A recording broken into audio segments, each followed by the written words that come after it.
The year is 68 CE. The Roman Empire is a wounded giant, bleeding from the excesses of its mad emperor, Nero. While Nero descends into paranoia and ultimately suicide, ending the century-long rule of the Julio-Claudian dynasty, a different kind of leader watches from the province of Hispania. His name is Servius Sulpicius Galba. At 73 years old, he is an old-school Roman, a man of discipline and stern virtue, who once served emperors like Augustus and Claudius with unwavering loyalty. He has seen the rot at the heart of Rome, the corruption of its leaders, and the weakness of its Senate. As whispers of revolt against Nero reach him from Rome, Galba hesitates. Is it his place to challenge an emperor? But his own troops, weary of the chaos, urge him on. The world needs a new Caesar, they cry. In June, Galba makes his move. He doesn't declare himself emperor, not yet. Instead, he names himself the representative of the Senate and people of Rome. This careful political maneuver works. Across the empire, legions abandon Nero. Panic erupts in the capital. Nero flees and dies by his own hand. With the throne empty, the Senate, desperate for stability, hails Galba as emperor. He marches his Spanish legions toward Italy, a slow, determined procession. When he finally enters Rome, the citizens line the streets, curious to see this aged general. He walks upright but slowly, his face a mask carved by decades of military campaigns. He promises to restore order, announcing, "I come to restore discipline and virtue." Rome cheers, relieved that the madness of Nero is over. But they are also afraid. What does this new discipline mean for them? They soon find out. Galba's first act is to cancel all of Nero's lavish public spending and cash bonuses. The soldiers who expected a fortune for their loyalty get lectures on duty instead. He cuts budgets, seizes property from Nero's favorites, and brings back old, forgotten taxes. The Senate loves it. The army begins to grumble. In the palace, he dismisses Nero's artists, musicians, and jesters, replacing them with stern-faced reformers. He surrounds himself with a small circle of advisors, including the clever but corrupt Titus Vinius and the loyal but vain Praetorian prefect, Cornelius Laco. Together they rule with fear, not favor. Galba's justice is swift and merciless. Officials accused of corruption under Nero are executed without trial. The crowds who once cheered for him now whisper in the streets. This old man kills like a god. His daily walks through the forum, once a symbol of his approachability, now seem like a parade of paranoia. He rewards no one and trusts no one, yet he walks unarmed, believing his own virtue is all the protection he needs.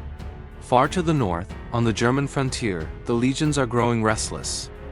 They had sworn loyalty to Galba, expecting a handsome reward. They received nothing. Their commander, Aulus Vitellius, a man known for his love of feasting, begins to plot in silence. Galba's unpopularity spreads like a plague. Even his own Praetorian Guard, the emperor's personal bodyguards, resent his austerity. The common people of Rome, who once enjoyed Nero's games and free grain, now complain that Galba is starving Rome. The Senate, which had welcomed him as a savior, now sees him as a liability. Sensing this weakness, another player enters the scene, Marcus Salvius Otho, a young, ambitious nobleman and a former friend of Nero. Otho had supported Galba's rise to power, fully expecting to be named his heir. But Galba, mistrustful of ambitious young men, chooses someone else, respectable but uncharismatic Piso Licinianus. This public rejection is a deep humiliation for Otho. He doesn't wallow in self-pity. He acts.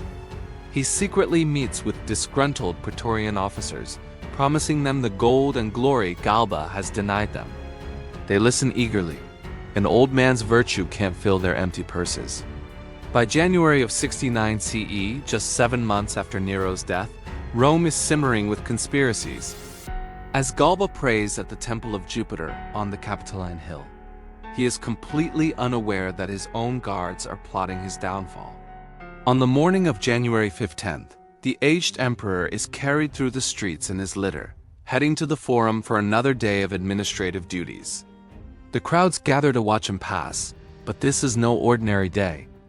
This is Galba's final day of rule, the culmination of a reign that promised order but delivered only bitterness, setting the stage for one of the most violent and chaotic periods in Roman history. As Galba's litter swayed toward the Roman Forum, the winter air was thick with tension. Suddenly, the Praetorian Guards, his supposed protectors, turned their spears. The city erupted in a single terrifying chant. "Otho! Otho is emperor!" Panic exploded. Senators, who had just moments before been debating policy, now scattered from the curia like frightened birds. Through it all, the old emperor remained eerily calm. As his litter-bearers hesitated, he looked at the chaos and asked a simple question: who commands the empire? A centurion, his face grim, stepped forward. "It is the soldiers now," he replied. In the next instant, the litter was violently tipped. Galba, the 73-year-old emperor, fell hard onto the cold stone pavement. Swords flashed in the pale winter light, and the crimson of blood began to stain his white toga. He looked up at his assassins, men who had sworn an oath to him, and uttered his final words: "If it serves Rome, strike." The blows fell without mercy. The body of a former general, a man who had commanded legions and conquered provinces, now lay trampled beneath the very eagles he once carried to victory. His reign, just 7 months long, ended in a single, brutal hour. Within moments, Otho was proclaimed the new emperor. The same crowds that had welcomed Galba now cheered for his killer, desperate for any promise of change. To seal the grim victory, Galba's head was severed and paraded through the streets on a pike, a grotesque trophy of ambition. The Senate, ever pragmatic, quickly bowed to Otho. Order, it seemed, was once again just a dream. But this was far from the end. Beyond the Alps, the powerful legions of Germania, loyal to their general Vitellius, refused to recognize Otho. The bloody spectacle in the Forum wasn't a conclusion. It was a beginning. The year of the 4 emperors had truly begun. Galba's death wasn't just the fall of a man. It was Rome's final descent into civil war. In the immediate aftermath, Otho scrambled to consolidate his power. He sent letters to the provinces, promising forgiveness for those who had supported Galba and announcing festivals to win over the people. But loyalty, he would soon learn, cannot be bought forever. Far to the north, in Germania, Vitellius was already on the move. His generals, Valens and Caecina, marched south at the head of 60,000 vengeful soldiers. Otho, in turn, mobilized his own forces from Italy. Less than a month after Galba's fall, the empire was officially at war with itself. Roman legions prepared to fight Roman legions. In the temples of the capital, the people prayed to their gods, but the gods remained silent. Amid this spiraling chaos, Galba's memory became a battleground of its own. In the Senate, some whispered he was a tyrant, a miser whose austerity had doomed him. Others mourned him as a saint, the last true Roman. The historian Tacitus later wrote that Galba's greatest virtue was also his fatal flaw. He governed as if discipline were still possible in an age that craved only silver and spectacle. Rome no longer belonged to statesmen. It belonged to soldiers. In quiet corners of the city, old men who remembered the Republic wept, knowing its ghost would never return. Galba's few loyalists were hunted down. His chief advisor, Vinius, was killed while trying to flee.